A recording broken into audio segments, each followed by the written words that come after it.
Merci beaucoup, maman, pour ta confiance. On va témoigner la gloire de Dieu dans la vie de notre sœur. Comme j'ai dit, n'hésitez pas à me contacter sur le 0033 6 29 57 24 87, qui est le numéro de la chaîne, pour me laisser vos témoignages sur WhatsApp.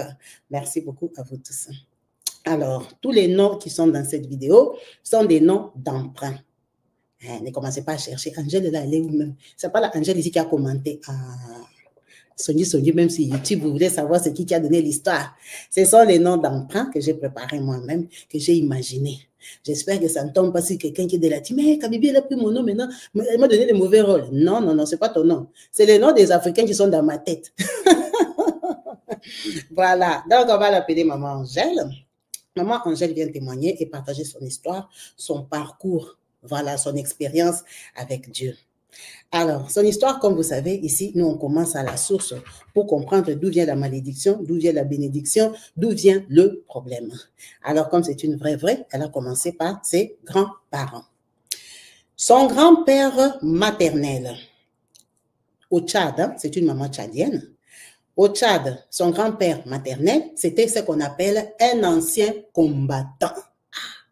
Un ancien combattant de l'époque, polygame, qui avait plusieurs femmes. Polygame, que vous entendez, polygame. Il a eu 14 enfants. Donc, 14 enfants, c'est en général, toutes les femmes. Maintenant, dans la lignée des enfants, là, sa maman, elle était la 11e enfant, qu'on va appeler maman Anto, Antoinette Anto. Donc, maman Anto, elle est 11e chez eux. Donc, vous comprenez que c'est la pagaille. Toutes les femmes dans la même cour, beaucoup d'enfants, beaucoup de têtes. Est-ce que c'est intéressant? C'est pas intéressant. Ça veut dire que le papa, ancien combattant, il ne le mettait même pas à l'école. Donc, si tu pars à l'école, tu as envie d'étudier, tu étudies. Si tu te fatigues, tu laisses. Personne ne va te demander que l'école, c'est comment. Ta maman même n'a pas étudié. Les plus intellectuels, c'est ancien combattant. Maintenant, chez les Anto, parmi les 14 là, c'était elle qui était déterminée à étudier. Anto étudiait, Anto brillait comme ça.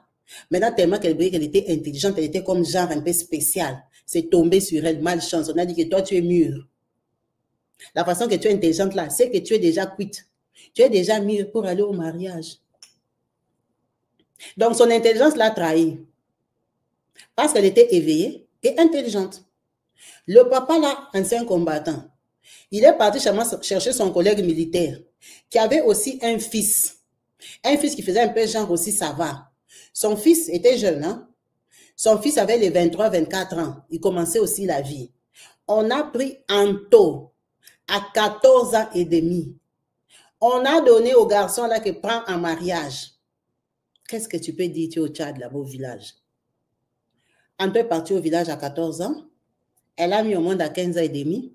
Elle a mis au monde à 16-17 ans. Elle est devenue femme mariée. Maintenant, dans ces mariages-là, non seulement on l'a fait mettre au monde, mais on a encore allé épouser encore un autre enfant, en un mot.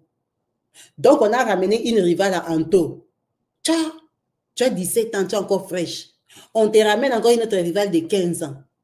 Pourquoi? Parce que le garçon, là, il faisait le commerce. Le garçon, là, était malin, il faisait le commerce. Donc, lui, avec son commerce, si c'est des vélos, si c'est des chariots, si c'est quoi qu'il avait là, les petits sous qu'il avait, il a vu qu'Anto ne suffit pas. Donc, Anto, à 17 ans, avec 2 bébés, on lui a pris une rivale. La bastonnade qu'il y avait dans cette parcelle, vous voyez un peu, ce sont des jeunes.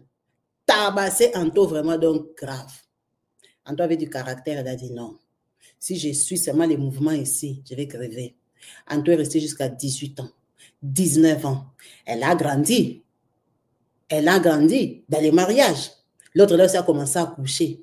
Un bon matin, tellement qu'on l'a tabassé.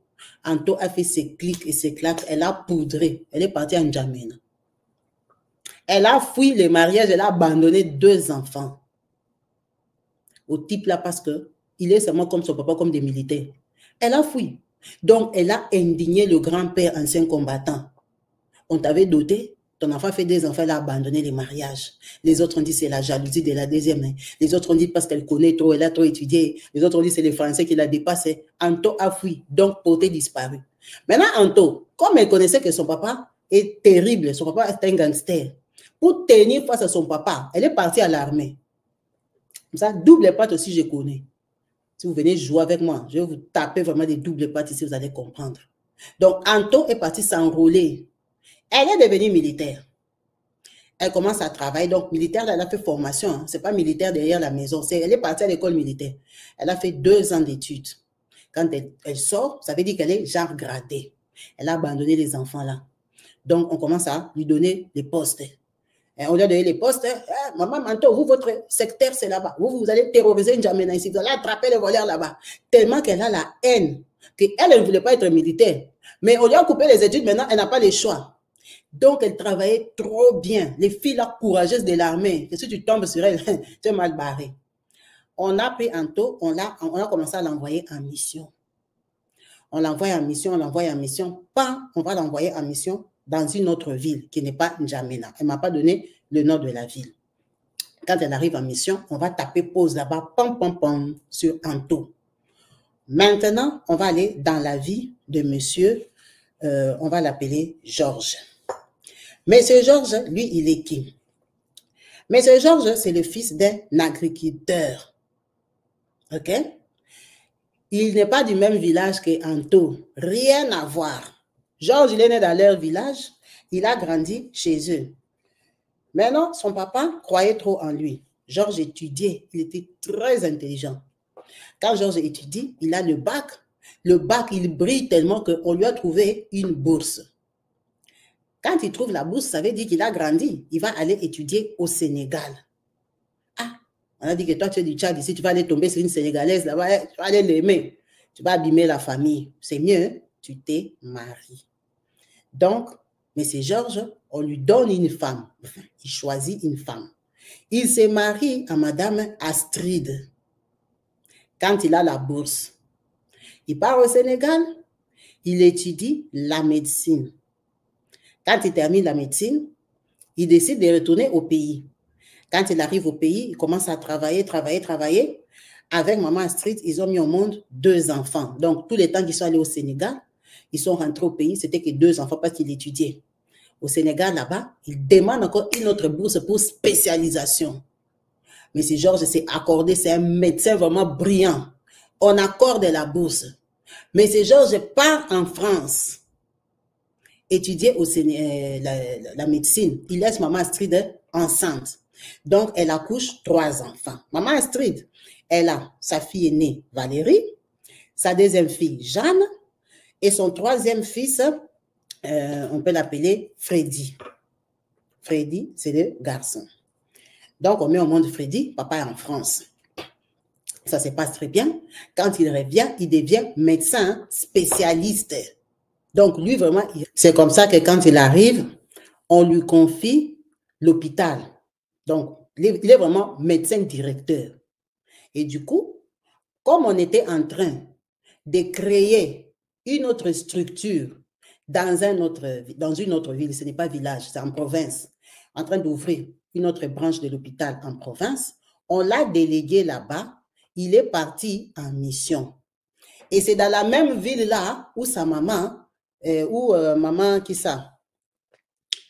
C'est dans la même ville où maman Anto aussi était partie travailler. C'est comme ça que M. Georges rencontre maman Anto parce qu'elle est aussi genre chef de la police, on l'a délégué là-bas.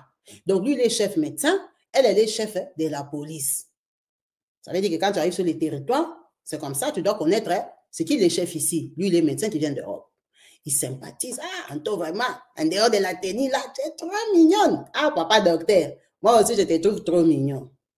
Papa Georges et maman Anto commencent à sortir ensemble. Piétinement, pararan, maman Anto tombe enceinte. Officiellement de son 3e enfant, parce qu'elle a laissé 2 enfants là-bas au mariage. Mais enceinte de M. Georges. M. Georges lui dit, moi, j'étais venu en mission. Elle dit, moi aussi. Alors, moi, j'habite à Moundou. Moundou, c'est la capitale économique, je crois. Or, elle, maman Anto, elle habite à N'Djamena. C'est comme si quelqu'un, le mari vient de Lubumbashi, la femme vient de Kinshasa. En un mot, pour les Congolais. Je ne sais pas si j'ai fait l'inverse entre les deux. Donc, maintenant, tu es enceinte d'un gars qui n'est pas de ta ville. Tu vas faire comment? Le mari là lui a dit, moi je suis mariée à maman Astrid. Mais la façon que je t'aime là, et que je sais que tu as ma grossesse, à mon rang de médecin, je ne peux pas te laisser. On part chez moi à Mundo, le monsieur est terminé. Donc, c'est comme ça que maman Anto, elle a accouché de son enfant, là, ils étaient en mission et tous. L'enfant qu'on a accouché, c'est Angela qui nous a appelés. C'est l'enfant de Georges et de Anto. Donc, il prend Anto, son enfant, Angèle, il le ramène chez lui à Mundo. Maman Astrid est assise seulement comme ça. Elle voit le papa venir avec une famille. Elle a dit jamais, c'est quoi ça? Oh non, quand j'étais partie, accident de parcours, quand tu me manquais, maintenant, le diable m'a menti, j'ai fait l'enfant. Mais maintenant, moi, je ne peux pas la laisser là-bas, t'as la caca, j'ai l'argent. Vous allez habiter ensemble. Maman Astrid a vu ça que c'est la magie. On l'a ramené une fille d'abord d'une autre tribu avec un enfant dans sa maison. Vous voyez un peu à l'époque, là, tu n'as rien à dire, c'est chez lui. Et les hommes, donc c'était vraiment chez eux, quoi. Donc, toi, tu habites chez quelqu'un. Ah, heureusement que nous, on travaille. La colonisation, là, vraiment. Donc, moi, si je peux ramener un mari. Ah! La femme se retrouve avec une rivale dans la maison. Elle commence à habiter. Tout se passe très bien. 1 an, 2 ans, 3 ans.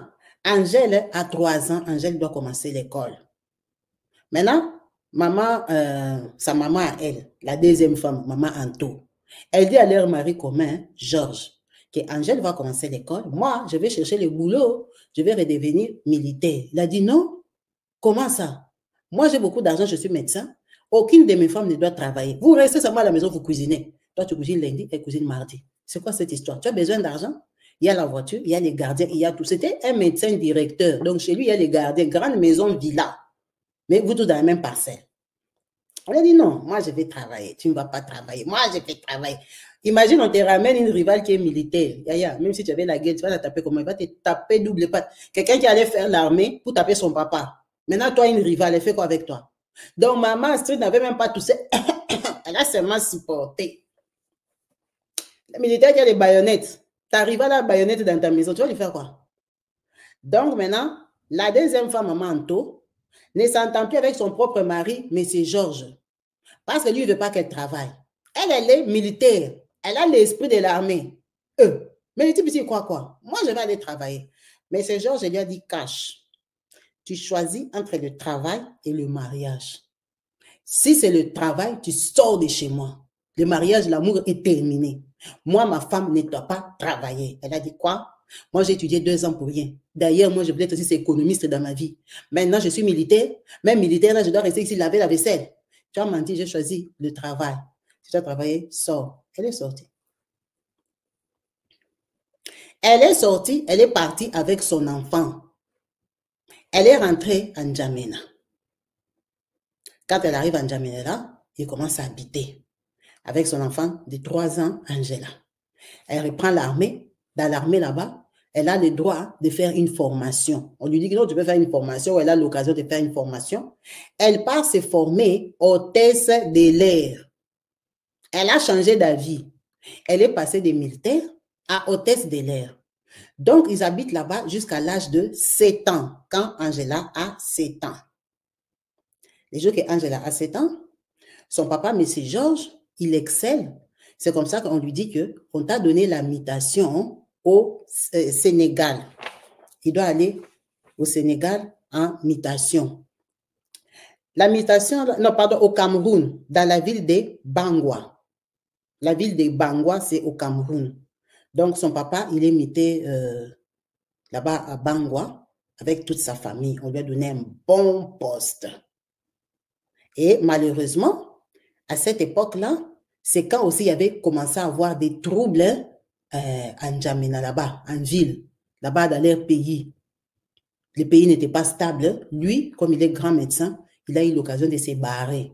Donc, il part avec la famille au Cameroun. Alors, il contacte sa deuxième femme. Anto, il dit, regarde, le pays va mal. Moi, je pars au Cameroun comme patron beau gosse. Donne-moi mon enfant, Angela. Qu'elle vienne profiter, elle étudie dans la tranquillité. Le pays, ça ne va pas. Donc, maman Anto, la deuxième femme, effectivement, le pays ne va pas bien. Elle a accepté. Donc, le papa, là, a dit, je vais envoyer mon petit frère pour qu'il vienne prendre Angela. Le petit frère a lui-même le papa. Donc, le petit frère a quitté ici, c'est Mundu. Il est venu à N'Djamena.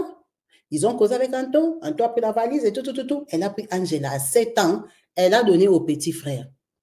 Quand ils arrivent là-bas à Bangwa, au Cameroun, papa Georges n'est pas à la maison. Angela, elle était partie à 3 ans.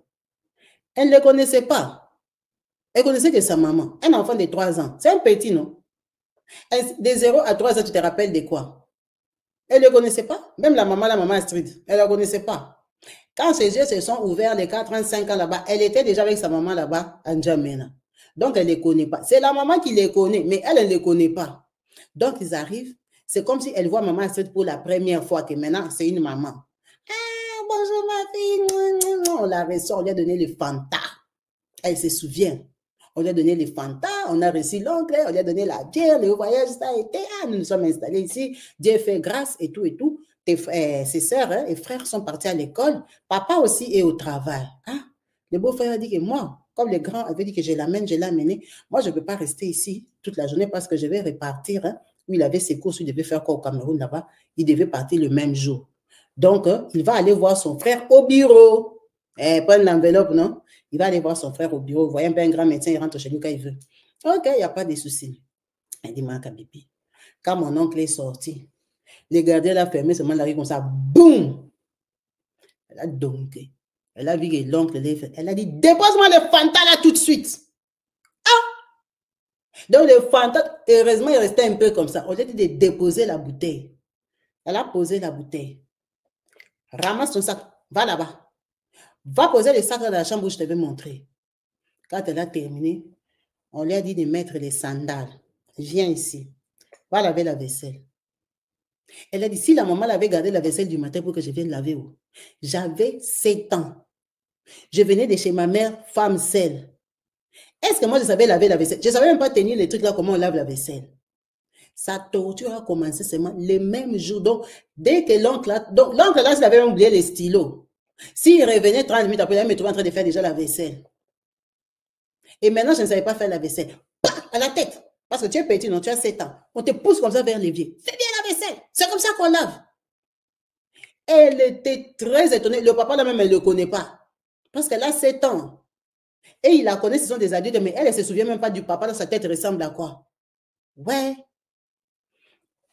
Elle a lavé les assiettes, ils sont restés là-bas. À un moment, elle a vu la voiture entrer. Ses grands frères et sœurs sont rentrés. Bonjour maman, bonjour mon enfant, bonjour. Regardez la saleté que votre papa a ramenée ici. Bon, ses frères et sœurs la connaissent parce qu'ils étaient grands. Oh, Angela. Ok. Angela, elle va commencer à dormir dans la même chambre que Jeanne, la deuxième fille. C'est là que Angela va dormir. Ok, Jeanne s'en fout. Jeanne n'a rien dit. Ils sont restés les soirs. Le papa est venu. Il a dit, ah, ça va et tout. On va te mettre aussi à l'école. Tu vas aller à l'école. La personne qui devait la mettre à l'école, c'est la première fois, maman Astrid, c'est elle qui ne travaille pas. Le papa a laissé l'argent, va chercher l'inscription. Les enfants de maman Astrid, ils étudiaient au privé. Les enfants du grand directeur général ou quoi là.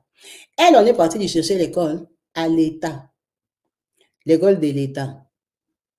L'école publique.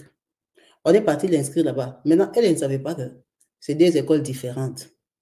Donc, le matin, le chauffeur prend les enfants de maman Astrid dans la voiture. Il les amène à l'école. Elle va partir à pied. L'école, là, comme elle était petite, elle marchait presque 45 minutes à pied. Bon, elle avait aussi 7 ans. Donc, elle ne sait pas si c'était loin, c'était à côté. Elle marchait 45 minutes à pied. Maintenant, le système dans la maison de maman Astrid, c'est quoi? Bon, les histoires qu'on parle ici, ce n'est pas pour que vous allez appliquer chez vous. Parce qu'il y a des gens qui peuvent venir écouter les témoignages pour voir la méchanceté des gens, aller appliquer chez eux, faire ça aux enfants des rivales. Maman Astrid, dans sa maison, quand on mange lundi, on mange lundi les riz, haricots, poulet. Les restes là, les restes des riz, haricots, poulet, on met au frigo. Ça va rester mardi, mercredi et jeudi. Jeudi, on va sortir ça du frigo. On ne va pas chauffer. c'est ça qu'elle elle va manger. Les restes de lundi, c'est ça qu'elle va manger jeudi. Si c'était resté trop peu, on va mélanger avec les restes des mardis. Donc, elle, sa bouche n'avait pas de goût. On peut mettre épinards, sakasaka, riz, banane, semoule, tout là, on jette ça dans la même assiette. Hein? On lui donne. Tente de chauffer ça, tu vas voir.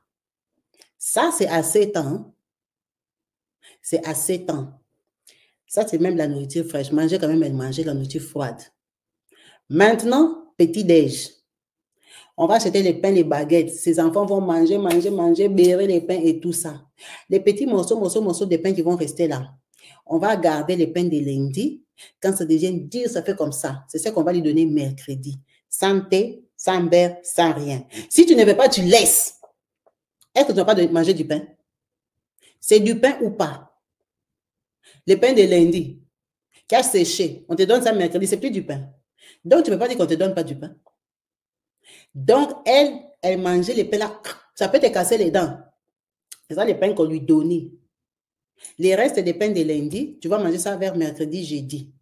Donc, quand on disait qu'elle était comme un chien, c'était vraiment comme un chien qui va manger les miettes en bas de la table. Mais en attendant, c'est toi qui vas laver leur vaisselle. Il y a les servantes. Hein. La servante ne sait plus quoi faire. On va dire, va essuyer les vitres. Mais c'est toi qui dois laver la vaisselle. Et c'est toi la plus petite. Et ses grandes sœurs la prenaient de haut. L'insultaient comme leur maman l'insultait. Donc, soit la maman l'insultait et il ne disait rien, soit aussi, hey, pousse là-bas! Des choses comme ça. L'enfant du dehors, la saleté que le papa a ramené dans la maison. Donc, tout ça là, ça la traumatise, elle a 7 ans. Ça la dépasse, elle a 7 ans. Maintenant, dans cette maison-là, c'est directeur. C'est une grande maison avec salle de bain des parents, salle de bain des enfants, douche. Donc, la douche, c'est pour le garçon. L'autre salle de bain avec baignoire, c'est pour les deux filles-là. Et les parents, ils ont pour eux. Elle doit se laver dehors. Tu prends le seau, tu pars te laver dehors. Derrière les murs. Ce n'est pas dehors qu'on a fait la douche des travailleurs. Dehors. Si quelqu'un veut passer, il va te regarder, il n'a qu'à regarder. Maintenant, non, ça c'était quand ils sont rentrés. Ça, c'est au Cameroun. Tu vas accuser chez qui? Sa maman, de son côté, là, elle est restée. Elle a trouvé du travail à Air Afrique. Sa maman est seulement dans l'avion comme ça. Elle sait que l'enfant est chez son mari riche. Ah, est-ce que maman Street va faire quoi à mon enfant? Je lui ai laissé son mariage. C'est la logique, non? Je lui ai laissé son mari, je lui ai laissé son mariage. Normalement, je ne la dérange plus. Donc, cette maman-là, elle a abandonné des enfants au village. Elle a remis son enfant qu'elle a accouché à son mari. Elle est restée femme seule, libre. L'enfant-là a souffert chez sa grand-mère des souffrances qu'elle-même n'arrive même pas à m'expliquer. L'histoire ici, je l'ai écrite peut-être sur 8 papiers parce qu'elle part avant, elle revient en arrière, elle-même ne se rappelle plus. Elle m'a dit, Kabibi, mon histoire, je voulais écrire un livre, mais je n'arrivais pas à l'écrire moi-même, tellement que mon histoire m'est compliquée. Elle n'a jamais écrit son livre, mais elle voulait écrire le livre de son histoire. Donc, la femme-là l'a traumatisée. Maintenant, elle, si c'est les jours, même samedi, vous comprenez bien que ce papa-là, c'était un coureur de jupons. Même là-bas au Cameroun, il y a les belles femmes là-bas au Cameroun, les poissons brisés. Est-ce que lui va rentrer, s'asseoir chez Astrid qui a quoi? Donc, même là au Cameroun, il a trompé avec les infirmières, avec les gens compliqués. Donc, c'est déjà des papas qui n'est jamais là. Maintenant, les jours comme des week-ends, on met la télé. Elle dit, tu vois, moi, les choses là qu'on appelle les bioman, les Nintendo, les je ne sais pas quoi là. J'ai regardé ça par la fenêtre. Donc, elle n'avait pas le droit de s'asseoir au salon. Elle avait les droits de serpiller les salons, laver la douche des garçons, la salle de bain des filles et la chambre des mamans. Quand tu termines, tu vas dehors. Tu vas rester dehors au soleil. Maintenant, elle avait le système d'aller se mettre à la fenêtre pour que quelqu'un dise, elle a dit si on t'attrape même à la fenêtre là que tu regardais, les dessins animés à la fenêtre. Il faut regarder les jours que la maman est sortie. On va te taper. Donc, toi, tu es un enfant, tu n'as pas le droit de regarder la télé. Toi, quand tu termines tout, tu t'assois dehors, au soleil du Cameroun. Tu restes dehors. Tu n'as rien fait, mais tu restes dehors. Pas dans sa maison. Elle est restée comme ça au Cameroun jusqu'à l'âge de 11 ans. Donc, de 7 ans à 11 ans. Souffrance, souffrance, souffrance, souffrance, mais elle étudie. Alors, à 11 ans, qu'est-ce qui s'est passé? Là-bas, les Camerounais, les autochtones, ont commencé à faire la jalousie à son papa, papa Georges, docteur Georges. Tout ça là qu'on fait, hein, le papa ne dit rien. Bon, déjà, le papa là, il ne le connaissait pas, mais quand il voyait son enfant sortir avec le seau, il passe se laver dehors. Il ne disait rien. Les gardiens camerounais là aussi, ils vont dire quoi? Les Tchadiens que vous gardez, vous allez faire Congo ça? Il disait, le papa même, il la voyait avec les seaux. Le papa, il rentrait chez lui, parfois ils sont assis comme ça, et tous les grands sont au salon. C'est l'enfant là qui lave les assiettes. Le papa, il ne disait rien. La femme lui faisait toujours la morale. Hein, tu voulais détruire mon mariage. Hein. Donc, la femme là, le papa, il disait rien. Donc, elle ne disait rien. Elle pleurait. Elle pleurait sa maman. Elle pleurait sa maman. Donc, elle imaginait la vie qu'elle avait chez sa maman. Cameroun, même, c'est de quel côté? Comment je vais rentrer au Tchad? Un jour, les collègues de son papa, ils ont commencé à faire la jalousie contre son papa. Oh, ils sont là, ils sont des Camerounais, ils ont étudié. Pourquoi on a donné un gros poste comme ça à M. Georges? Ils ont commencé à le combattre. Combat, combat, combat, combat au travail. On lui a envoyé des gens. On est venu cambrioler chez eux, donc on les a cambriolés. On a failli même abuser des filles. C'est un Camerounais qui a fait poids. Parce qu'on lui montrait sa cache comme ça au travail. Il ne comprenait pas. Quand on est venu l'attaquer, hein, c'est quand il a dit que pardon, j'ai juste de laisser ma peau ici. Il a décidé de démissionner, d'abandonner les postes. Donc, quand il abandonne les postes, il doit retourner dans son pays au Tchad. Quand il dit va retourner au Tchad, il va retourner à Moundou. Alors, la maman d'Angela, quand elle apprend qu'il revient au Tchad, elle dit, ah, si tu reviens au Tchad, remets-moi mon enfant. Remets l'enfant parce que moi, j'ai déjà fini la formation. Je suis hôtesse de l'air à Air Afrique. C'est comme ça qu'on prend Angela à 11 ans. On la retourne encore chez sa maman. Quand elle arrive chez sa maman, c'est comme la délivrance. Sa maman voit dans quel état Angela était. Elle est dépassée, le papa d'Angela. Ce n'est pas n'importe quel médecin. Aïe! Donc, on te faisait souffrir parce qu'elle n'était pas en contact avec son enfant. Angela rentre chez eux, sa maman la met à l'école. Elle habite là-bas 12 ans. Sa maman tombe malade. Cancer du sein. Sa maman tombe malade. Sa maman, c'est une femme seule. Elle n'a pas l'argent. Elle va faire comment pour s'occuper d'Angela? Donc, les autres hôtesses, on l'a remplacée au travail. La maman ne s'en sort plus. Qui va payer l'école d'Angela? Elle avait sa maison à Moundou. À Moundou, là-bas, elle avait acheté une parcelle, là où elle habitait. Elle avait fait venir ses petites sœurs du village. Vous voyez, chez eux, elle était la 11e. Donc, elle avait 2, 3 petites sœurs. Elle avait sa petite sœur qu'on va appeler Jolie. La petite sœur de Anto, Jolie. Elle habitait là-bas, mais Jolie, c'était une jeune fille aussi. Donc, c'était comme si elle avait pris Jolie en charge. Donc, Jolie a ramené aussi d'autres parasites et des cousines là, un peu lointaines. Elles étaient 2, 3 adultes, mais c'est elle qui payait tout. Donc, quand la maladie commence à la secouer, elle a dit à Angela, il faut que tu étudies dans ta vie. Tu as vu mon papa, moi, ancien combattant, s'il avait la valeur, c'est parce qu'il avait étudié. Ton papa, tout ce qu'il fait là, c'est parce qu'il est médecin. Moi là, cancer, comme j'ai entendu, c'est que ça ne guérit pas. C'est mieux, tu retournes chez ton papa, tu serres les cœurs, tu étudies. Promets-moi que tu vas étudier, tu vas devenir quelqu'un dans la vie. Parfois, la vie, elle est comme ça. Si c'était une autre maladie, j'allais avoir l'espoir. Mais cancer, en tout cas, moi, je sais que ça ne guérit pas. C'est comme ça que sa maman la prend encore. À 12 ans, 13 ans, on la retourne chez son papa, chez la femme là, maman Astrid. Donc, quand David, tu rentres, toi-même, tu sais que je rentre à l'abattoir. Elle a dit, Marie, que je suis venue à 13 ans. Là, c'était dans notre pays, avec les gardiens camerounais, avec la famille de papa qui est remplie dans la parcelle. Parce que papa avait l'argent. Donc, il y avait la grande villa et il y avait des appartements. Là, on a logé maintenant les cousins, les parasites là de la famille qui viennent habiter. Donc, elle, comme c'est l'enfant de la maison, elle va habiter dans la maison. Ça, c'est sûr. Toujours dans la même chambre hein, qui est jolie. Elle dit qu'à Bibi, quand j'arrive à 13 ans, moi, je sais que je suis bonne. En fait, on l'appelait esclave quand elle est rentrée là-bas à l'âge de 13 ans. Donc, la galère. Maintenant, comme elle est un peu plus grande, à 13 ans là, la punition, c'est que tu vas dormir dehors. Parce qu'on ne la tapait plus, elle a grandi, elle est grande de taille. La punition, c'est que tu vas dormir dehors. Et maintenant, dehors, là, il y a les cottages, il y a les appartements des cousins dehors. Si on entend que tu t'es rentré dedans, là, le cousin risque sa place. Parce qu'elle me parlait que des cousins. On dirait les appartements de dehors, il n'y avait pas de filles, il n'y avait que des cousins.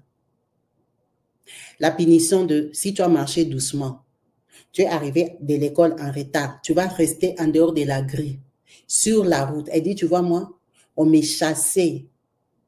Chassé, hein, parce que son papa avait beaucoup d'argent. Les gardiens, là, c'était des Tchadiens. Parfois, ils parlaient même le patois. Madame a dit que tu n'entres pas. Elle a dit, tu vas voir, les gardiens, c'est ma fait. Reste seulement. La nuit, les gardiens vont ouvrir doucement, ils te font entrer, tu pars. Elle dit, Kabibi, le gardien te fait entrer, c'est chez vous. Hein? Il te fait entrer, tu peux dormir là-bas derrière la cage des gardiens, où tu dors dans l'enclos, là, les petites pièces là qu'on construit pour les gardiens. Tu dors là-bas. Tu dors là-bas. Parce que c'est seulement le même gardien là qu'on va dire, hein, papa tel, va ouvrir, dis-lui de rentrer pour qu'elle se lave, qu'elle parte à l'école. Ok, maman. Quand il part là-bas, il fait comme, pam, pam, pam, comme s'il ouvre la porte, hein, directement il te réveille, il te signale qu'il part chez vous. Les gardiens la faisaient rentrer en cachette. Maintenant, quand elle a commencé à habiter là-bas au Tchad, à 13 ans, c'est quand elle a compris que dans la famille de leur papa, on disait que maman Astrid était partie faire les fétiches parce qu'on lui avait ramené maman Anto comme deuxième femme. Donc, elle avait attaché son mari pour qu'il répète plus la bêtise là. Alors, c'est elle qui avait mis le feu entre les deux pour que Anto prenne la décision de partir. Ça, on ne sait pas. Mais toute la famille disait que le papa là est attaché. Donc, sa tête est restée, je ne sais pas dans quel village. Et c'est pour ça qu'elle la maltraitait et le papa ne disait rien. Parce que toute la famille, même les cousins là, ils avaient pitié, c'était les cousins paternels. Mais ils savaient que s'ils te font entrer seulement dans les studios, on va les chasser. Donc, elle était commandant en chef pour quelqu'un à qui on avait amené une rivale. Elle était partie tourner le cerveau de son mari parce qu'elle a dit, toi, tu joues avec moi. Toi, tu joues avec moi. Donc, toi, tu peux me ramener quelqu'un ici. Ici, là, ça sera chez moi. Le papa ne disait rien. Elle a dit, ça, tu sais, si tu n'as pas de papa, tu vas dire, ah, si j'avais un père. Mais ton papa, il dit rien. Elle est arrivée là-bas, c'était à 13 ans. Elle a habité comme ça 14 ans. 15 ans, sa maman est morte. Donc, elle allait de 14 à 15 ans quand sa maman est décédée. On l'a permis quand même d'aller au deuil. Son papa lui a payé les tickets. Hein. Son papa n'ira pas pleurer, c'est pas sa femme. Maman se doit ouvrir les yeux. Tu vas aller pleurer qui? Donc, elle est partie jusqu'à Mundo. Là-bas, c'est ça, Mundo. Elle arrive, elle pleure sa maman, elle pleure la maman, elle pleure la maman. C'était les billets aller-retour. Sa maman lui avait dit d'étudier. Donc, la maison là que sa maman a construite, la parcelle là où elle habitait là-bas, c'était dans un quartier reculé. Vous voyez un peu, la maman était hôtesse de l'air, jeune fille. Elle va acheter une maison où? C'est pas au centre-ville de N'Djamena. Au centre-ville, la maison coûte cher. Donc, en termes de Kinshasa, parce qu'elle a comparé à Kinshasa, vous allez savoir pourquoi. Elle m'a dit, tu vois Kinshasa, Kabibi, c'est comme si la maison là est à Kinkole. Donc, en dehors de la ville, Kinkole, vous dépassez même l'aéroport. Soit disant, c'est qu'on dit les nouveaux quartiers là où on vend les terrains 2 000, 3 000 euros. Maintenant, imaginez à l'époque là de N'Djamena. Mais normalement, c'était une jeune. Elle avait ses gares, elle avait ses... Hein, les gens, si elle avait la voiture, je ne sais pas. Sa maman avait acheté les terrains moins chers là-bas. Elle a construit sa maison là-bas. En tout cas, si tu n'as pas la voiture, tu ne peux pas habiter là-bas. Les taxis, elle a dit, les taxis s'arrêtaient à un niveau et puis il faut prendre la moto. Vous-même imaginez, ce n'est pas le village, c'est agglomération. Mais seulement nous, nos agglomérations, en termes de Kinshasa, là, il n'y a pas la route. C'est comme si on dit Paris, Paris. Maintenant, vous habitez à Mélin. Mais vous voyez, Mélin de Paris, de l'Europe. Les gens de Mélin disent qu'ils sont des Parisiens, mais ils sont des gens de la ville de Mélin. Ce ne sont pas des gens de Paris. Mais c'est tellement beau quand tu prends les RR, là, tu es dans les sentiments, tu ne vois même pas la différence. C'est les gens, mais vous voyez la différence. Quand tu habites à Mélin, c'est 1 heure de train pour arriver à Paris. Maintenant, c'est comme ça, système Kinshasa. C'est comme ça que sa maman va acheter la maison à Mundo, là-bas. À N'Djamena. C'est eux qui habitent à Mundo. Donc, elle part au deuil. Elle termine, elle rentre chez eux. Elle dit les jours qu'elle est rentrée de chez eux, du deuil, affectée, fatiguée, son papa et sa maman Astrid la font asseoir au salon. Son papa lui dit, ah, ta maman était têtue. Quand j'étais petite, je lui avais dit qu'elle choisisse le mariage. Là, elle est partie chercher son travail. Elle n'a pas eu la vie. OK? Toi, tu es mon enfant. Mais je te dis qu'à partir d'aujourd'hui, tu te prends en charge.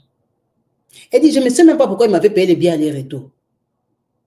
Donc, elle revient du deuil. On lui dit que comme tu es revenu là, prends-toi en charge. Maintenant, elle s'est demandé, papa, il avait peur des mamans? C'était quoi en fait? Donc, il lui payait les études parce que sa femme là était vivante. Il lui a dit comme ça à 15-16 ans que tu te prends en charge. Ici, tu peux habiter, mais moi, je n'ai plus l'argent pour te payer les études. Pourquoi elle ne sait pas? Son papa, c'était un médecin avec spécialité. Il a toujours été un grand médecin. Avec son CV, on ne pouvait pas l'embaucher comme un médecin normal. Elle a dit, ah, double peine. Elle a commencé à trembler. C'est qu'elle s'est rendue compte que peut-être qu'ils avaient peur de sa maman. Bon, tu vas faire quoi? L'école, là, déjà, c'était l'école publique.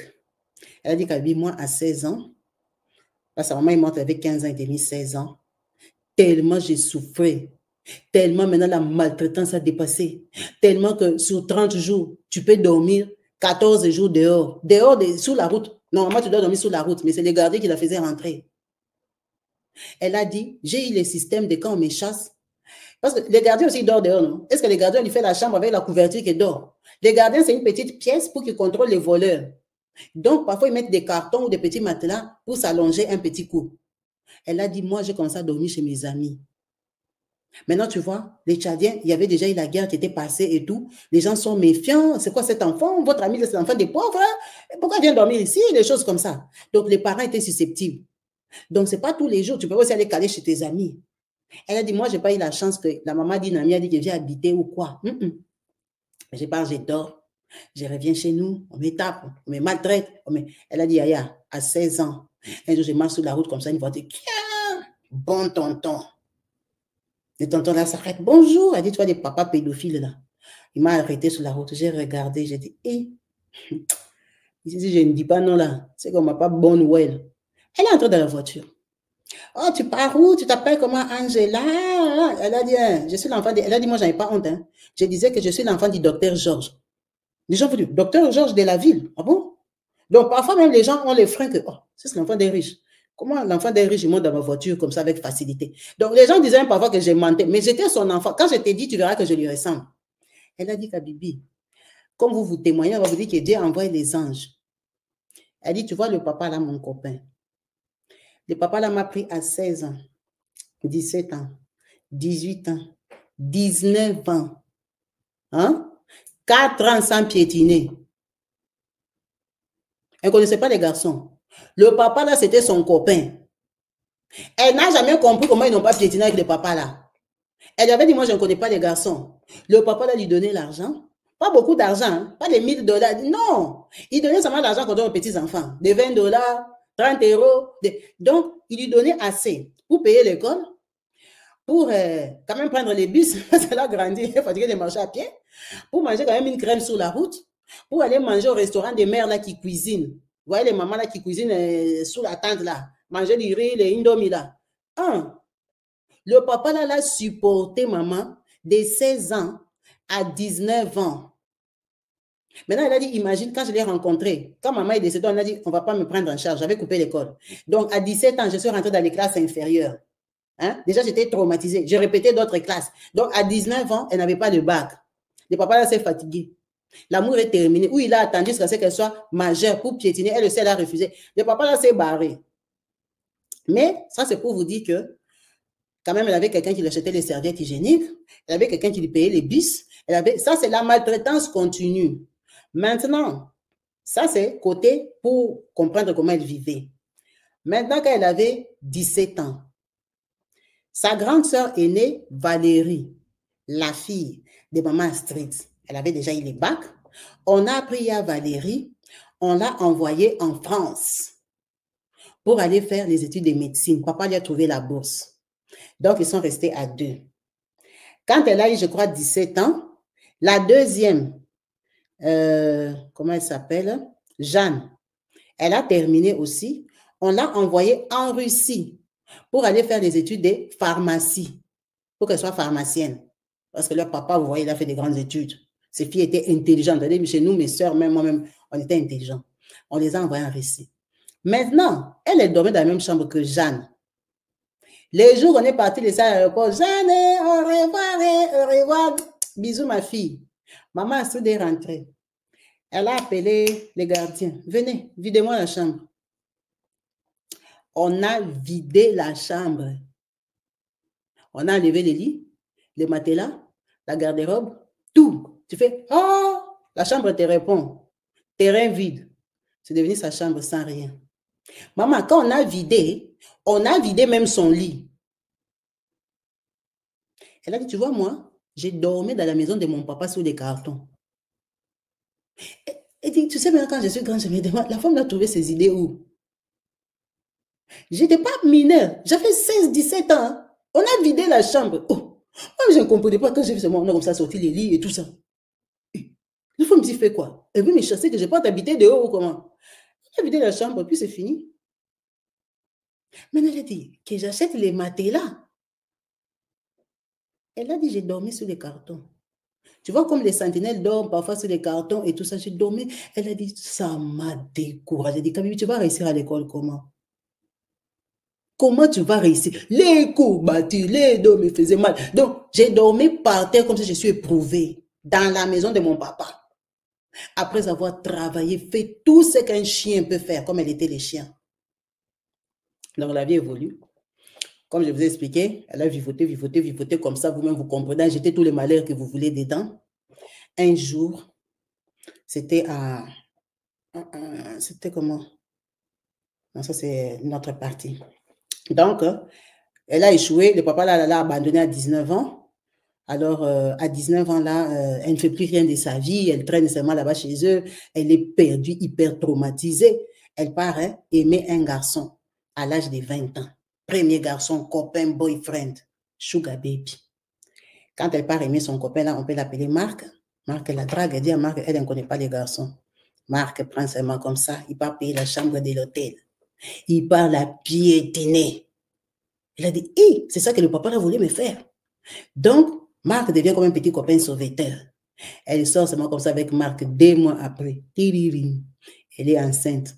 Elle ne sait ni calculer, ni rien faire. Aïe, je suis enceinte, je vais faire comment? Donc, elle reste chez elle. D'abord, elle dort sous les cartons. Elle, mais la vie, il n'y a pas moyen. Son papa, c'est un médecin. Il a vu de moi qu'elle est enceinte. On l'a chassée avec les... Elle a des ngiri, même ses sacs. Vous connaissez les ngiri, les sacs là, quoi ça? À rayures là, les sacs moins chers là. On l'a chassé avec. Elle a dit, Ngiri, même c'est bien, si on met tes habits dedans, tu vas dire, oh, gloire à Dieu, c'est quand même valise. On lui a jeté les habits comme ça, déjà qu'elle dormait par terre. Ses habits, c'était seulement par terre, il n'y a pas la valise. On lui a jeté les habits et sort. Sors déjà, tu as 20 ans, tu veux ramener le bébé à qui? Qui sera ta grand-mère ici? Allez, sors. Elle a ramassé ses habits comme ça, avec les petits sacs où on mettait les charbons. Vous voyez qu'on... Hey! Elle est sortie, elle est partie suivre Marc. Elle est partie habiter chez les Marc. Quand elle arrive chez les Marc, on la garde. On va faire comment Marc, elle a engrossé. Marc, elle a engrossé. Elle supporte les parents de Marc. Elle dit quand même, je dormais sur le lit, maman, je m'en foutais. Donc, quand leur maman avait fait des manières qu'elle me boude, vous suivez mon enfant, des enfants mal éduqués, toi l'enfant d'un docteur, et tout ça, tout ça. Hein? Quand ils ont compris que le docteur n'a pas besoin de moi, parce que j'ai porté un gros nom. J'avais une grosse adresse, mais on n'a pas besoin de moi là-bas. On m'a insulté chez les Marc, donc on ne me calculait pas. Elle a dit, maman, j'ai dormi dans les lits. J'ai m'en foutu. Même si tu ne me donnes pas à manger, je suis déjà habituée. J'ai dormi là-bas. Ses parents ont pris conscience de la grossesse. J'ai accouché. Quand elle accouche de l'enfant, elle a dit, tu vois, maintenant, moi, j'étais en avance. Tu vois, j'avais trop souffert, ça veut dire que j'étais éveillée. Et du coup, en habitant chez les Marc, elle a trouvé que Marc était bête. Il était immature, donc un gamin. Elle a dit, mais pourquoi même j'avais cru à ces garçons? Il est trop bête. Donc, c'est comme ça que quand elle accouche son enfant reste jusqu'à 1 an. Elle se dit, maintenant, moi, finalement, je n'ai pas de bac. Il faut que j'étudie. Marc était tellement bête qu'à ce moment-là, un jour, c'était l'anniversaire de son papa. Elle a porté courage. Elle est partie au bureau de son papa. Pas chez lui à la maison, au bureau. Elle a dit, je ne sais même pas pourquoi. Mon esprit a tapé seulement que je parte voir papa au bureau. Quand elle arrive au bureau, elle voulait peut-être lui demander que je rentre, tout ça. Elle arrive, son papa dit, oh, Angela, tu es venue. En tout cas, tu as bien fait. Hein? Parce que comme je suis là, moi vraiment, je suis fatiguée d'habiter ici, à Moundou, ici au Tchad. Le travail, tout me fatigue. J'ai envie de faire un grand voyage. J'ai envie d'aller chercher le travail même même en Asie. En fait, j'ai envie de partir du Tchad. Le Tchad ne me convient plus. Tous les enfants ont grandi. Ta sœur, qui est à Paris, elle a terminé le premier cycle de médecine. Elle a rejoint sa sœur Valérie en Russie. Donc, elle a quitté Paris. Elle est partie faire ses spécialisations, c'est quoi? En Russie. Ta sœur de Russie, elle excelle. Elle va bientôt être pharmacienne de 5 ans d'études. Et tout ça, ton frère ici, il a commencé l'université. Donc, il n'est jamais là, la maison est vide, tous les cousins parasites, là, les gens commencent à s'en sortir. En fait, j'ai beaucoup bossé pour les gens, je suis fatiguée, j'ai envie d'aller me reposer, aller être un médecin consultant de temps en temps, le travail est trop, j'ai envie d'aller loin, je projette vraiment de partir loin et tout ça. Donc, ça me fait plaisir quand même de te voir. Comment va ton enfant? J'ai appris que tu as mis au monde. Ah oui, papa, j'ai mis au monde. Il dit, ah, ma fille, pardonne-moi, pardonne-moi, parfois je me rends compte que j'ai pas été un bon père. Elle a dit, Kabibi. Je suis restée bouche bée. J'ai dit, il se rend compte qu'il me parle à moi ou quoi? Ah, parfois, je me rends compte que je n'ai pas été un bon père et tout ça, mais c'est la faute de ta mère. Je lui avais dit de rester au mariage. J'ai beaucoup aimé ta mère. J'ai beaucoup aimé ta mère et même comme on dit qu'elle est morte de sida, là, je ne sais pas. Je ne sais pas. Je sais que quand on était ensemble, elle avait une boule au sein. Parce que elle, quand sa maman était morte, qu'elle est rentrée là, qu'on lui a dit prends-toi en charge. L'injure favorite de maman Astrid et ses filles disaient que sa maman était morte de sida, sa maman c'était une pute. Les hôtels sont des femmes légères. Elle manque, c'est des cancers. Elle a dit, tu as déjà entendu, on t'appelle l'enfant du sida et l'enfant de... Donc, on t'insulte. Maintenant, son papa qui est médecin lui dit que, ah, même comme on dit là-bas qu'elle est morte de sida, c'est pas vrai. Ta maman, quand on était ensemble, elle avait une boule au sein, mais qu'on avait négligé. Moi, je lui avais dit, à l'époque, on avait regardé, c'était bénin. C'était bénin. Malheureusement, ça l'a emporté. J'ai beaucoup aimé ta mère. Je voulais vraiment la garder. Imagine, elle... J'avais déjà remarqué qu'Astrid, ce n'était pas une bonne femme. C'est elle qui m'a mené la joie, la paix, mais ta mère, je ne sais pas, l'argent qu'elle voulait chercher ou l'indépendance qu'elle voulait chercher. Chez moi, il y avait tout. Tu as vu que moi, j'ai l'argent jusqu'aujourd'hui. Elle était bien. Astrid n'avait rien à dire, mais elle m'a trahi. Elle m'a trahi, j'étais laissée en difficulté pour que même qu'elle raisonne, qu'elle se dise que non, même pour mon enfant, que je retourne au mariage. Elle n'a pas fait. Tout ce que Astrid te faisait là, j'ai regardé, je disais que quand tu vas dire à ta mère, soit elle va comprendre que j'ai besoin d'elle dans cette maison-là. Ta mère n'est jamais revenue, elle a fait la têtue. Regarde, elle est partie mourir. Vraiment, bon, c'est la vie, c'est le destin. Et tout ça, bon, il n'y a pas de souci. On va se voir une prochaine fois. Ils lui ont ni donné l'argent, ni rien. Ils ont seulement parlé comme ça. Elle est partie, elle a dit, bon, comme il m'a bien reçu, c'est les premiers tours. Et puis, elle était dépassée et perdue de le voir comme genre gentil envers elle. Elle était tétanisée, elle n'a rien dit. Elle n'a même pas eu le courage de lui dire que papa, les garçons, là, il est trop bête. Parce qu'elle, maintenant, quand son papa lui parlait, c'était genre, bon, toi, tu t'es casé, finalement, tu as trouvé un mec, j'ai pas eu l'occasion de te payer les écoles, hein, les études jusqu'à la fin. C'est comme si on a arrangé. Pendant qu'elle, elle était partie là-bas parce qu'elle voulait quitter le garçon de la marque, il est trop bête. Elle a dit, Kabibi, je rentre chez Marc seulement comme ça. J'ai fait 5 jours. J'apprends à la radio que le docteur Georges est décédé d'un arrêt cardiaque. Elle, c'est pour ça qu'elle a pris son père mort. Elle dit, tu vois les radios d'Afrique là-bas, que oh, docteur Georges qui a servi le CHI, un grand docteur renommé, a perdu la vie. Hein? Papa est mort. Elle a couru chez elle, arrivée, Georges. Il a fait arrêt cardiaque. Elle a dit que Bibi, il me disait qu'il voulait faire un grand voyage, qu'il voulait abandonner, alors que c'était un voyage de la mort. Parce qu'il ne savait pas où il voulait partir. Donc, les gens qui lui disent ça, j'ai envie de faire un grand, de partir d'ici, d'aller loin. Donc, tu vois quelqu'un qui divague dans sa tête, il ne sait pas quoi faire. Ah, ils ont pleuré les deuils. Quand ils ont terminé les deuils, là, elle a porté son bébé. Elle est rentrée chez eux. Parce que tout le monde est venu habiter les parasites, voyez un peu les familles, là. Hey, il est parti maintenant, tu vas faire quoi, toi, Astrid? Les cousins, les tantes, ils sont venus habiter chez les docteurs. Elle aussi, elle est rentrée. Elle est rentrée d'abord avec son bébé. Astrid va dire quoi? Ses enfants sont en Europe. Elle est restée avec son fils. Bon, on l'a laissé habiter. Elle est rentrée dans la chambre, elle a mis les lits, les matelas. Là, on s'est dormi là-bas avec son enfant. On ne la calcule pas, on ne lui dit rien. Donc, elle reste là-bas. Donc, elle prend souffle quand même. Il y a des gens maintenant, hein, tu Tu peux aussi manger, même si on t'envoie, tu peux refuser. Il est déjà devenu maman. Elle a déjà grandi. Maman Astrid aussi, elle grandit. Donc, elle ne peut plus te commander, tu peux lui répondre. Voilà, tu n'as plus peur d'elle. Si elle joue, tu peux la taper. Donc, ils habitaient seulement comme ça. Chacun fait sa vie. Elle s'est battue, Elle a dit non. La vie ici est trop dure. Je ne fais rien. Il faut que je passe le bac. Elle est partie passer le bac à 22 ans. Autodidacte. Quand elle passe son bac, Dieu lui fait grâce, elle réussit. Elle a dit, tu vois, je n'avais plus trop la pression. Et puis chez nous, nous sommes naturellement intelligentes. Elle a dit, mes sœurs là sont très intelligentes. Mes sœurs là qui étudient. Donc, elle a passé le bac.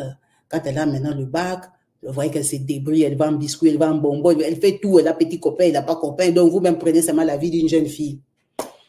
Quand elle termine là-bas, elle a les bacs, elle dit, bon, les études là supérieures qui va payer pour moi, c'est trop compliqué. Ici, je pars, je rentre en N'Djamena. J'ai grandi maintenant. Ma mère, elle a quand même laissé une maison, même si c'est là-bas, là, à Kingo, là-bas. Je pars en N'Djamena. Elle est partie elle-même, on ne l'a pas chassée. Normalement, elle ne l'a plus chassée. Normalement, elle ne disait plus rien. Elle gardait les biens ou l'argent ou quoi. Donc, c'est comme ça qu'elle a quitté Mundo. Elle est partie en N'Djamena pour prendre maintenant charge de la maison de sa maman parce qu'elle a grandi, elle a 22, 23 ans. Quand elle arrive, elle trouve effectivement la petite sœur de sa maman, Tantine Jolie, qui habite là-bas. Maintenant, c'est trop loin. Elle a dit, je vais chercher le travail. Elle a commencé à chercher les boulots. Elle a trouvé le boulot dans un restaurant. Mais le restaurant, c'est au centre-ville. Vous voyez qu'elle est mince comme sa maman, elle a un peu de taille de sa maman. Sa maman était mannequin quand même, elle était hôtesse. Donc, elle trouve les restaurants au centre-ville, un bon restaurant classe, d'une tchadienne et tout, on l'embauche. Maman, là où elle habite, c'est trop loin. Quand elle demande les salaires, prenons par exemple, comme en Europe, je peux dire, les salaires, c'est 1 000 €. Ah, 1 000 €, c'est une bonne affaire. Parce que les restaurants sont vraiment de luxe. Maintenant, elle habite trop loin. Là où elle habite, si elle doit venir au restaurant, elle doit faire des jours, des routes. Donc, elle décide qu'elle va prendre une chambre en colocation. Elle va louer une petite chambre là-bas, au centre-ville de N'Djamena. Comme là-bas, là où ils habitent, c'est gratuit, c'est la parcelle de sa maman. C'est comme ça qu'elle laisse son bébé, Jessica, à sa tante Jolie. Tantine Jolie, elle vend seulement devant la parcelle, là-bas, elle est déjà une villageoise. Elle habite seulement là-bas, le quartier, elle est en train d'être construit, ce sont les tantes là. Elles ont traîné là-bas, non? Elles font la parcelle de sa maman comme leur parcelle. Elles font sécurité. Donc, Tantine Jolie n'a pas de soucis. Elle va garder l'enfant. Donc, elle a pris la chambre, elle est partie habiter au centre-ville. Pour venir là-bas, le jour qu'elle ne travaille pas. Parce qu'elle m'a dit effectivement qu'il faut prendre le taxi. Après le taxi, tu prends la moto. Ah, tous les jours. Le restaurant, là, le problème est que ça commençait à 19 h. Et ça terminait officiellement, on ferme les portes à 23h30. Maintenant, le temps que vous terminez bien, minuit 30, vous êtes sortis. Maintenant, pourquoi elle avait pris une chambre? Parce qu'elle était partie s'inscrire dans une école d'informatique. Elle tenait aussi à étudier. Pour elle estimait que le bac, voilà. Elle voulait être informaticienne. Donc, elle étudiait la journée. Elle va aller au cours peut-être de 8 h à 16 h. Elle rentre chez elle à la chambre, là, elle se repose et tout ça. Le soir, elle part faire les jobs le soir au restaurant. C'est pour ça qu'elle était partie habiter là-bas. Donc, elle s'était dit, non, j'étudie. Donc, quand elle arrive au restaurant là-bas, elle travaille un jour. Elle part du restaurant. Il y avait quoi? Elle avait une moto, voilà. Elle avait acheté Okada. Elle avait acheté sa propre moto. Un jour, elle part comme ça. Un peu une moto d'une jeune fille comme elle. Ça part, c'est pas une moto neuve. Elle dit, ah, la moto ici ne démarre plus. Donc, elle est partie au travail en transport. Quand elle arrive, elle travaille, elle termine. Ils sortent à 12h30. Elle n'est pas habituée. Quand tu sors là-bas, tu marches jusqu'au sous les grands boulevards. Taxi. Le taxi s'arrête. Elle regarde dans les taxis comme ça. Elle voit un chauffeur, un devant, un derrière. Ah, je sais le monde. Direction, je ne sais pas quoi. Elle habitait en ville. Donc, c'est pas loin. Les taxis, les taxis, ils allaient tout droit comme ça, les taxis à tourner. Oh, chauffeur, tu ne partais pas à la direction là-bas. Ah, si je partais, c'est parce que devant là-bas, il y a les militaires et tout ça, donc on fait les détours. On fait les détours comme ça. On l'a enlevé. Ils étaient 3 dans la voiture. Ils l'ont enlevé, ce n'était même pas loin de là où elle travaillait. Ils l'ont amené seulement là, pam, en ville, on a ouvert la grille. On est entré avec elle. Elle a dit qu'Abibi, au total, ils étaient 7. Ils l'ont piétiné toute la nuit. Ils ont fait les autres détourés. Les autres 3 tours. Parce que ce n'était pas pressé comme s'il faut la chasser. C'était tranquillement tranquille. Ils fument, ils boivent. Elle est là assise là-bas. Se dit que ça n'est pas. Viens d'abord ici. Elle a dit, maman, je ne discutais pas. J'avais peur seulement qu'il me coupe la tête. Quand celui-là, là, les gros, là, termine, il vient, viens. Lave-toi bien. Tu laves. Tu viens. Il termine. Elle a dit, Maka Bibi. Et tout si se protégeait pas. Mon cœur a tourné, j'ai dit, Seigneur. Ça, c'est quoi? Ça, c'est quoi? Pourquoi? Ils ont terminé. Le matin, ils ont ouvert la grille, ils ont dit, Oust, si on te voit ici avec quelqu'un, tu vas voir. On sait où on t'a pris. Elle a dit, je suis sortie. Je ne savais pas si je pars à la police ou je pars où. C'était 6 heures du matin. Elle a commencé à marcher. Elle a marché. Elle est partie jusqu'à la police. Porter plainte. Que sur tel numéro, comme ça, j'ai dormi là-bas, on m'a piétiné par des garçons comme ça. On a écrit plainte de 7 heures du matin. Les policiers, ah, donc comme tu es là, tu viens de là. Ah, ok, c'est bon. Il y a une maman policière qui a conseillé, il faut partir à l'hôpital. Hein. Elle a dit, oui, je sais, je suis enfant des médecins. Je vais aller à l'hôpital et tout. Elle a dit, Kabibi, je suis rentrée chez moi d'abord. Je me suis lavé tellement, j'étais dégoûtée. Je les sentais et tout ça avec les odeurs des cigarettes, des bières et tout ça. Elle est partie à l'hôpital. Elle a dit qu'on m'a piétiné par cet homme que je ne connais pas. On lui a prescrit des tranquillisants, c'est quoi qu'on lui a donné. On lui a dit non, on lui a donné des trucs pour des infections vaginales et tout ça. Elle a dit, maman, j'espère que je n'ai pas chopé les sida. J'espère que je ne suis pas tombée enceinte. Donc, elle a dit, tu vois, je ne sais même pas ce que le médecin m'avait donné. J'ai pris ça, moi j'ai bu. Démoralisée. Elle a pris les transports, elle est rentrée chez eux. Là-bas, elle a appelé au boulot que je ne peux pas venir. J'ai été abusée. Elle est rentrée chez sa tante. Elle est partie rester 2 semaines de faire le vide. Elle a dit, si je n'achète pas une autre moto, je ne reprends pas le boulot. La patronne lui a donné l'argent pour acheter une autre moto. Parce que la patronne a su qu'on avait abusé d'elle. Elle a dit, j'ai porté plainte et tout. Elle a dit, Kabibi, quand tu es l'enfant des personnes, bon, moi j'étais l'enfant de quelqu'un, mais il était déjà mort. Je n'ai pas de relation. Je suis nobody là-bas, à N'Djamena. Juste une petite serveuse qui va gérer ton dossier. Si les policiers connaissaient ces gens-là, je ne sais pas parce que la maison était en ville. Ils n'ont rien fait. J'ai commencé à aller à la police. Ils ont dit, ah, toi aussi tu viens chercher quoi ici? Où est la preuve? Les policiers te demandent où est la preuve. Donc moi je suis folle, j'ai menti. Je suis venue seulement le matin comme ça à 6 heures du matin, venir porter plainte pour un mensonge. Elle a dit quand on lui a demandé par les policiers où est la preuve. Elle a tourné ses pieds. Elle est partie. C'est comme ça qu'elle reste là-bas. Elle fait 2 ans dans ce même restaurant-là. Elle habite toujours dans sa petite chambre. Elle étudie. Et c'est la même maman que je vous dis qui avait rencontré le blanc au restaurant. Elle est tombée sur un blanc qui, lui, était venu travailler à N'Djamena. On va dire qu'il travaillait comme bénévole dans une société, on va dire genre les grosses boîtes, là, les multinationales. Vous voyez, les sociétés, on va dire, grosses boîtes que vous comprenez que ces gens-là, ils sont installés un peu partout, comme des gens, comme des ONU et tout. Et le garçon, quand il le rencontre, il était venu faire du bénévolat. À l'époque, là, il avait déjà fait 2 ans en N'Djamena, il lui restait 2 ans. Donc, il commence à sortir avec elle. Ils ont 2 ans d'écart, hein, d'âge. Donc, vous prenez que si elle avait 27 ans, le garçon avait 29 ans. C'est un jeune blanc. Donc, ils ont commencé à sortir avec elle. Cette maman, j'ai déjà raconté son histoire. Ça, c'est le début de l'histoire. Cette maman ici. Donc, elle sort avec ces blancs-là pendant 2 ans. Le blanc-là, vraiment, il a aidé. Elle a terminé ses cours d'informatique, 3 ans. Donc, c'est une informaticienne. Et lui, le blanc-là, la mission est terminée. Il est retourné à Paris. Maintenant, on l'a embauché dans cette société-là. C'est lui, maintenant, que quand il venait en mission, il partait dans des pays différents. C'est le blanc-là qui lui avait donné l'argent pour la rejoindre au Bénin. J'avais raconté la partie du Bénin, là, qu'au lieu de prendre seulement l'argent, prendre l'avion, elle voulait faire des commerces. Elle a préféré prendre les transports coupés, passer par Cameroun, passer par Nigeria pour arriver au Bénin. C'est la maman-là qu'on a failli enlever. La maman-là qui est arrivée la nuit, une voiture est venue la porter, est partie payer pour elle l'hôtel, pendant que ces gens-là, personne ne les a jamais vus visuellement. C'est cette maman ici, c'est son histoire. Elle nous avait raconté son aventure de son voyage de N'Djamena jusqu'au Bénin. Mais là, aujourd'hui, elle nous a raconté sa vie. Donc, vous voyez qu'elle a fréquenté ces Blancs-là pendant 8 ans. Donc, quand les Blancs-là commencent à balader, elle a terminé l'école. Après toutes ces aventures-là d'aller au Bénin, le Blanc-là a décidé de vivre avec elle.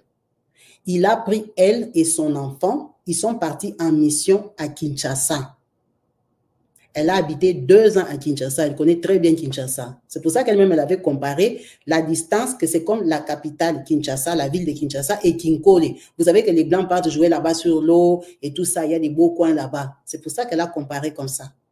Elle m'a dit, c'est comme ça que la distance qui était entre N'Djamena et là où habitait ma tante, la maison de ma maman. Parce qu'elle a habité à Kinshasa. Son mari, on le mute partout. Ils sont allés à Kinshasa. Après Kinshasa, ils sont allés au Cambodge. Après, ils sont allés, donc, et ils font que déménager. Comme elle est là, elle habite en Côte d'Ivoire. Son mari a un hyper bon boulot que je ne vais pas vous dire. Il travaille dans une très grosse boîte. Ce blanc-là, ils ont fait 8 ans sans enfant avant qu'il décide de l'épouser. Son mari, c'est un fils unique. Il a 2 sœurs. Fils unique ou bien, ouais, je ne sais pas. Hein. Il a 2 sœurs. Il a 2 sœurs, c'est le seul garçon de la maison. Le jour qu'il a amené à Paris pour la première fois, la belle-mère lui a dit, estime que tu as une famille. Tu es ma fille. Elle m'a dit, ma belle-mère, même mes beaux-parents, Kabibi. Elle dit, quand Dieu te donne, hein, mes beaux-parents, là, ils m'aiment comme leur enfant. Donc, c'est son mari blanc-là qui a élevé pratiquement son enfant. Parce que quand elle a rencontré, son enfant avait des 4 ans par là. Quand elle est partie au Congo, l'enfant avait 6 ans. Son enfant a grandi. Quand ils ont commencé à venir, ils ont laissé l'enfant en France. Son enfant est militaire français, sa fille. Vous voyez bien que son grand-père, c'était ancien combattant. Sa mère, elle a fait militaire aussi. Sa fille est militaire française. Elle habite ici en France. Aujourd'hui, je crois que sa fille a 23 ou 24 ans, si j'ai bien noté. Et avec ce blanc-là, elle a mis au monde 3 enfants avec lesquels il voyage comme ça. Son premier enfant avec le blanc a 16 ans, deuxième à 14 et le dernier à 11 ans. Donc, vous comprenez que cette maman est dans la quarantaine, son histoire ici. Parce qu'elle a fait 8 ans avec lui sans mettre au monde. Parce qu'il ne voulait pas faire d'enfant, il voulait être sûr qu'elle l'aime. Parce que les filles là qui sont avec les blancs, elles les trompent, elles ont des copains africains et tout ça. Ils ont fait 8 ans de concubinage. Ils se sont mariés 8 ans après s'être connus. Et c'est quand ils se sont mariés qu'il a accepté de faire des enfants avec elle. Donc, c'est son histoire, c'est son témoignage pour dire qu'elle m'a dit, tu vois, moi, elle a fait informatique. Maintenant, aujourd'hui, elle a sa société e-commerce. C'est des gens, des dames qui ont des boutiques en ligne, des choses comme ça. Parce qu'elle dit, comme on bouge tout le temps, je peux pas travailler, je l'accompagne en fait. Donc, elle est là, elle vend des trucs sur Internet. Elle a une société e-commerce qu'elle entretient. Elle a dit, tu vois, quand je me regarde, et que quand je pense que c'est moi qui dormais sous le carton dans la maison de mon père, je suis dépassée. Elle dit que moi, ma vie me dépasse à un niveau. Parfois, je ne réalise pas. Parfois, je ne réalise pas que c'est moi. Elle a dit, pour moi, je dis que je gomme mon passé. Vous voyez l'histoire ici? C'est moi qui vous ai bien raconté ça. Elle ne m'a pas raconté ça comme ça. Elle m'a raconté avant. Je devais me rappeler, elle a recommencé les voices. Parce que tellement qu'elle parle de sa vie, ça la stresse. Ça la stresse de dire les horreurs qu'elle a vécues. Elle peut te raconter une horreur qu'elle a vue à 7 ans. Après, elle passe directement à 18 ans. Après, donc, tellement qu'il y a trop de mauvaises choses dans sa tête. Des mauvais souvenirs de l'enfance. Elle a dit, parfois, quand je regarde mes enfants comme ça, elle a dit, Dieu m'a donné des enfants qui m'aiment, des enfants bien éduqués, mes enfants sont intelligents. Elle a dit, donc, parfois, je me demande comment Dieu peut me donner tout ça. Ça la dépasse. Elle a dit, moi, ma vie me dépasse, ma vie me complexe, ma vie m'étonne. Parce que je pouvais rêver, mais j'ai rêvé d'être peut-être, travailler dans une société, comme j'ai quand même étudié, trouver un travail à N'Djamena, habiter là-bas, trouver un garde là et tout ça. Elle dit, mais je ne pouvais pas savoir que je voyage le monde entier avec mon mari et mon mari a les postes. Nous, là, on nous loge. Kabibi, là, on logeait mon père, c'était rien. Là, imagine mon mari, c'est un blanc, un Français, qui travaille pour une multinationale. C'est quand on l'envoie en mission là-bas, il est parmi les chefs. Imagine, nous, parce que nous, on n'a pas de maison, on nous loge. On a des chauffeurs, des gens qui nous attendent qu'on se réveille, qu'on aille dormir. J'ai des servantes dans les différents pays et tout ça. Elle a dit, moi là qui étais servante esclave, Quand elle a eu son mari ici, un jour, elle est partie à Mundo. Elle est partie à Mundo parce que maman Astrid l'a appelée. Maman Astrid a demandé qu'elle vienne. Quand elle arrive là-bas, sa grande sœur, qui a terminé en gynécologie, qui est spécialiste, elle a décidé de rentrer vivre en N'Djamena. Elle lui dit, hey, j'ai appris que tu as trouvé un vieux blanc là-bas, en N'Djamena. Elle a dit, pourquoi les Africains, quand ils pensent que tu as un mari blanc, c'est seulement un vieux? Je dis, moi, mon mari n'est pas vieux. Elle a dit, tu vois ma vie. Elle a dit, stop pour mes sœurs. Je vais t'amener ma relation avec mes sœurs, la vie de mes sœurs. Elle a dit, ça c'est autre témoignage. Elle dit, Kabibi, quand je suis arrivée là-bas à Mundo, et tu avais déjà entendu que je sortais avec un blanc, ils étaient convaincus que j'ai eu les blancs là comme une pute en boîte de nuit. Sa soeur a dit, on sait que vous là, vous trouvez les vieux blancs en boîte de nuit. Comme ils savaient que je travaillais dans un restaurant, c'était ça leur image. Je dis, mon mari n'est pas vieux. Mon mari, c'est un jeune garçon. Maman Astrid l'a appelé. Elle a dit, Kabibi, maman Astrid m'avait appelé parce qu'elle avait le cancer du sang. Elle qui insultait ma mère, que ma mère est morte du sida, elle avait le même cancer que ma maman. Maman Astrid l'a appelée pour lui demander pardon. Elle a dit, je n'ai jamais compris leur stratégie. Elle lui a demandé pardon, ta maman était venue déranger mon mariage, c'est pas comme si j'avais une dent contre toi, moi je vais ouvrir ma route, je sais que je ne vais pas résister de cette maladie, pardonne-moi. Elle a dit, j'ai regardé la femme là. Quand j'ai regardé mes bénédictions, elle dit à l'époque là, les gars là m'avaient un peu épousé, mais ils me louaient un bon appartement. J'avais déjà récupéré mon enfant, j'habitais avec mon enfant en plein N'Djamena. Elle dit, je te pardonne. Elle a dit, quand elle est partie comme ça, une semaine après, maman Astrid, enfin quelques temps après, hein, maman Astrid est morte. Elle n'est pas partie au deuil. Pas partie au deuil, elle n'a pas voyagé pour ça. Mais elle était quand même partie la voir, tellement qu'elle avait insisté. Elle a dit, imagine même quand je t'ai mis voir leur maman, ils me méprisaient quand même. Insulter mon mari, insulter Jean, ça ne va pas marcher. Jean, ça ne va pas marcher. La maman, elle est morte d'un cancer. Donc, les gens, quand ils insultent les autres, ils pensent qu'eux, ils ne peuvent pas avoir cette maladie-là. Elle est morte d'un cancer. Elle a souffert avant de mourir, la maman-là. Elle a dit, c'est une mauvaise maladie, Kabibi. Elle a terminé tout l'argent d'héritage que son mari lui a laissé pour se soigner. Elle n'a pas guéri. Elle a laissé la maison. La maison là qu'elle croyait que c'était quoi, elle a laissé ça. Elle a laissé ça. Aujourd'hui, elle a l'immeuble en N'Djamena. Donc, elle a dit, je ne veux même pas aller sur ces terrains-là. Les terrains qui ont les biens, je ne veux même pas aller sur ça. Mon mari, c'était un Français. Hein? Pas de n'importe quelle famille. Un Français, des gens qui ont étudié. Maman, tu m'as dit, il est fils unique ou il a des sœurs? Tellement que j'ai écouté beaucoup d'histoires. Je ne sais pas si c'est lui qui a des sœurs, mais je sais qu'il est fils unique. Alors, il a des frères et sœurs ou pas? Ton histoire était vraiment expliquée. Je sais que tu m'as dit, on est parti en Cambodge. Vous voyez, comme par exemple, elle m'avait dit, on est parti en Cambodge. Et puis, directement, elle me dit que mes sœurs disaient que ma mère a des sida. Donc, elle m'a vraiment expliqué l'histoire en désordre. Elle allait avant, elle allait en arrière. Mais je peux te comprendre, c'est une histoire très émouvante. Bon, bref, que son mari soit fils unique ou qu'il ait deux sœurs, ça, je ne sais pas. Excusez-moi, j'ai écouté tellement des histoires que ça peut arriver que je mélange. Donc, voilà. On m'a demandé pardon, ok. Donc, elle m'a dit elle a 4 enfants, 3 enfants avec elle. Sa fille habite en France. En ce moment, elle habite en Côte d'Ivoire. Ça, je vous ai déjà dit. Donc, c'était son histoire. Merci beaucoup, maman. Effectivement, Dieu t'a tiré de nulle part. Tu as eu une très belle fin. Tu as eu une belle vie.